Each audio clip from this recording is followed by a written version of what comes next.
तवानाई और खुराक की कीमतों में इजाफा जैसा कि आपको पता है कि होता जा रहा है, हर बंदा परेशान है, बिजली के बिल आ रहे हैं। दो चीजें बोली, तवानाई और खुराक। फूड इन्फ्लेशन और फूड प्राइसेस तो एक बहुत बड़ा मसला है ही, लेकिन तवानाई तो सैरिश इतना बड़ा मसला है कि लोग कह रहे हैं कि या पावर सेक्टर चलेगा या पाकिस्तान, इन दोनों में से कोई एक सरवाइव करेगा। क्योंकि पावर सेक्टर में इस वक्त जो सर्कुलर डेट है, गर्दिशी कर्जा, वो 4000 अरब से क्रॉस कर गया है।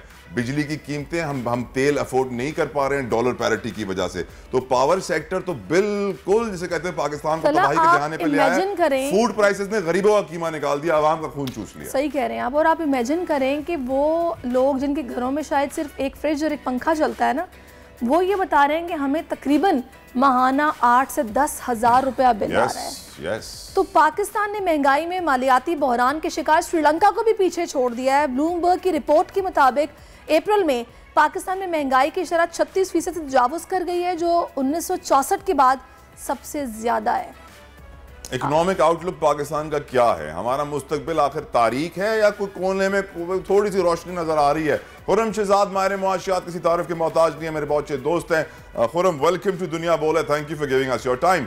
खुरम, हमारे मुल्क का मुस्तकबिल आपको क्या नजर आ रहा है? क्योंकि हालात बद से बदतर, रईस रईसतर, गरीब गरीब तर, और आपका पावर सेक्टर हो, फूड इन्फ्लेशन हो, कहीं भी हमें अच्छी हुक्मरानी, मैनेजमेंट और गुड गवर्नेंस नजर नहीं आ रही है। ऐसे में मैं समझता हूं कि हम 6 महीने पहले डिफॉल्ट कर गए थे।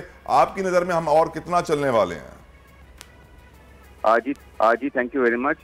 देखें, हम मुस्तकबिल तो हमारा ऑफ कोर्स रोशन है। उसकी वजह यह है, मैं लॉन्ग टर्म की बात कर रहा हूँ, क्योंकि हमारे डायनेमिक्स, हमारा जियोग्राफिकल जो हमारे जो हम जहाँ पे हैं, जिस जियोग्राफी में, वो तो डेफिनेटली हम बहुत कुछ यहाँ पे अर्न कर सकते हैं, बहुत बेहतर कर सकते हैं अपनी इकोनॉमी के लिए, अपने लोगों के लिए। बट देखिए, बात वही है कि आपके जो नेबर्स हैं, वो देखें आप सिमिलर जियोग्राफी में हैं और वो क्या कर रहे हैं। इंडिया हो, बांग्लादेश हो, इवन मिडल ईस्ट हो, चाइना हो, इवन अब तो ईरान भी आप देख लें, तो आप क्यों नहीं कुछ कर सकते? तो डेफिनेटली आपने बहुत अच्छा लगता है हमारे पास टाइम ही नहीं है उनको देखने का, हम कहीं और उलझे हुए हैं, तो देखना तो दूर की बात है, हम बात नहीं करते इस बारे में। मैं ये कहना चाह रहा हूँ कि देखिए, हमारा मुस्तकबिल बेहतर है, लेकिन अभी जो शॉर्ट टर्म है ना, ये बहुत टफ टाइम है। उसकी वजह ये है कि जो पॉलिटिकल स्टेबिलिटी होती है ना, वो की होती है किसी भी जो है कंट्री के लिए, ताकि उसी से ड्राइव होती है सारी इकोनॉमिक्स और हर चीज़। उसी से लोगों की बेहतरी, लोगों में इन्वेस्टमेंट करना, टेक्नोलॉजी में इन्वेस्टमेंट करना, बेहतर जो है वो इंफ्रास्ट्रक्चर प्रोवाइड करना, ये सारा ऊपर से ही चलता है। जब पॉलिटिकल स्टेबिलिटी नहीं रहेगी और पॉलिटिकली जो है ना वो एक कंट्री जो है वो सस्टेन नहीं करेगा, तो डेफिनेटली आपके यहाँ जो हालात, मुझे जिस बात का डर है, मैं चाहूंगी उस पर आप थोड़ा सा बताइएगा कि आपकी राय क्या है। हम कहीं किसी ऐसी दलदल में तो नहीं धंसते जा रहे कि जहां से अगले 15-20 साल निकलना मुश्किल हो? क्योंकि अभी जो सिनेरियो है, हमारा फोकस ही कहीं और है, तो ऐसी सिचुएशन में चीजें ऑटो पर चली जाती हैं, फिर आप ऐसा फंसते हैं कि वहां से निकल नहीं सकते। देखिए, अच्छी बात क्या है पता है, हमारी अच्छी बात ये कि हम ना बाउंस बैक बहुत जल्दी करते हैं। अगर थोड़ी सी बेहतर पॉलिसी आ जाए, थोड़ी बेहतर स्टेबिलिटी आ जाए, पॉलिटिकली सस्टेन करने लगते हैं चीजें, तो हम बहुत जल्दी बाउंस बैक करते हैं। ये हमारी अच्छी बात है। लेकिन आपकी वाली बात का मैं जवाब ये दूंगा कि आने वाले 3 सालों में, 2 से 3 सालों में टफ टाइम्स हैं। नई गवर्नमेंट आ भी जाती है, उसके लिए बहुत टफ टाइम होगा, लेकिन 2 से 3 साल बहुत टफ है। मैं 15 साल की बात नहीं करूँगा।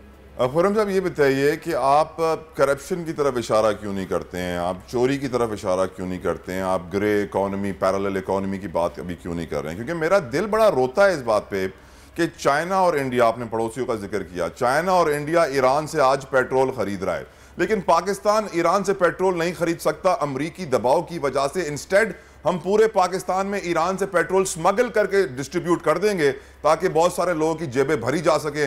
जो एस्टिमेट्स हैं वो 300-400-500 अरब रुपए का पेट्रोल हर साल ईरान से स्मगल होकर पाकिस्तान में सप्लाई होता है, लेकिन हम उनसे खरीदेंगे नहीं क्योंकि पाकिस्तान का फायदा हो जाएगा। हम क्यों अपने अब रियलाइजेशन में नहीं आते कि हमारे लिए क्या फायदेमंद है, क्या नुकसानदेह है? झूठ बोलना छोड़ें, चोरी करना बंद करें।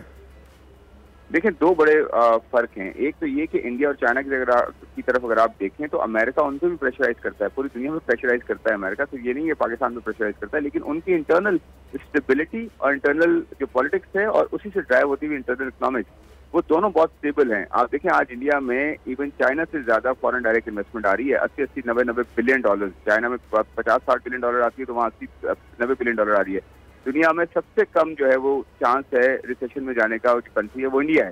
तो देखिए हम तो बदकिस्मत ही कहेंगे अपने आप को कि हमारे पड़ोसी इतना अच्छा कर रहे हैं, और ऐसा नहीं हो सकता किसी मोहल्ले में पड़ोसी अच्छा काम कर रहे हैं और सिर्फ एक ऐसा जो है आपका अपना घर हो जो कि आप ठीक ना कर सके। तो लेकिन हमारे यहाँ इंटरनल प्रॉब्लम्स है ना, हम इंटरनली अपने आप को इंटरनल प्रॉब्लम्स बिल्कुल हैं, बिल्कुल आप ठीक कह रहे हैं। खुरम, मुझे ये बताएगा कि ये जो IMF प्रोग्राम है ये एक बड़ा मसला बना हुआ है, एक तलवार लटक रही है कि आगे इसको रीन्यू होना है, नवा जायजा इजलास जो है वो किसी सूरत मतलब उस बेहतर समत में जा नहीं पा रहा।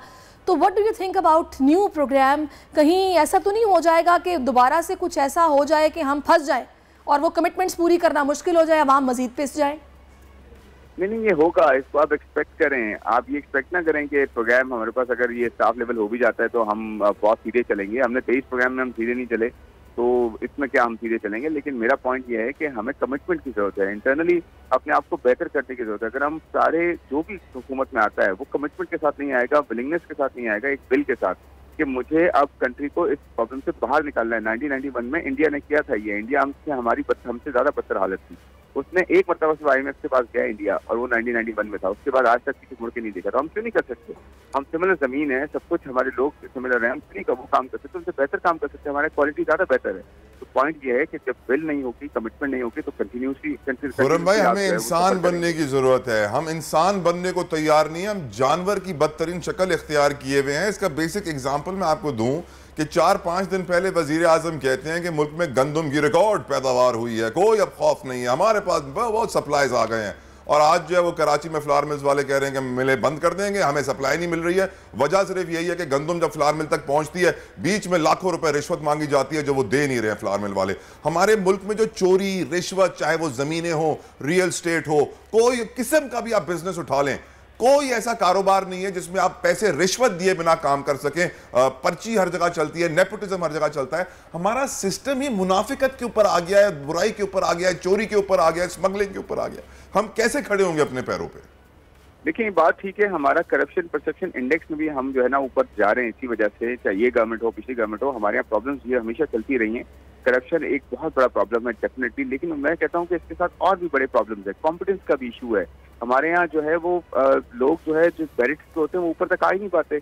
आपके यहाँ जो है वही जो है क्रोनिज्म चल रहा होता है। तो डेफिनेटली ये सारे प्रॉब्लम्स हैं, लेकिन हमें इससे निकलना कैसे है इसके ऊपर हमें सोचना चाहिए। और वो देखें पॉलिटिकल लीडर्स ये आपके सोच सकते हैं, जो नए आए या ये पुराने वाले हों, अगर अपना माइंड चेंज नहीं करेंगे, कमिटमेंट के साथ नहीं काम करेंगे, थोड़ा सा अपनी पर्सनल इंटरेस्ट को साइड पे नहीं करेंगे, तो आपको प्रॉब्लम होगी। हमारा बहुत बड़ा कंट्री है। लेकिन आपने पॉजिटिव बातें की हैं, बड़ा अच्छा लगा। I like your optimism Khurram भाई, thank you so very much for giving us your time. लेकिन जब तक तासुब खत्म हो रहा है, कराची का खिलाड़ी नेशनल क्रिकेट टीम में जगह नहीं बना सकता।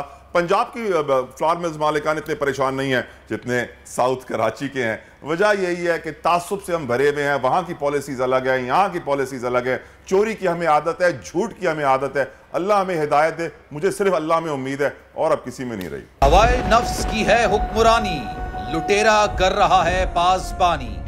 बोल न्यूज के मार्केटिंग हेड आकाश राम ताहा लापता, तफ्तीशी इदारे जवाब देने से कासिर, अहले खाना परेशान, बेटे की जुदाई में माँ गम से निढाल। जो बच्चो हिंदू पर आए थे जो को पाकिस्तानी, मुझे मेहरबानी करे पंहिंजो आकाश वापस कयो। अमेरिकी सेनेट में कांग्रेसमैन की आकाश राम के अगवा के खिलाफ पुरजोर मुजम्मत। And I, of course, have been concerned about some of the terrible disappearances, some of the abuses of human rights in Pakistan. United nation ने भी आकाश राम की बाजियाबी के लिए मौसर इकदामात उठाने का इंदिया दे दिया। मुश्किल की इस घड़ी में आर्मी मीडिया समेत इंडियन मीडिया भी चीख कर आकाश राम की बाजियाबी के लिए आवाज उठा रहा है। आलमी सहाफती तंजीम और इंसानी हुकूक की आलमी तंजीमों की भी आकाश राम के अगवा की मुजम्मत। उफ क्या जुल्म है, बोल इंसाफ का मुंतजिर। सब्सक्राइब करें और बेल दबाएं ताकि कोई खबर रह न जाए।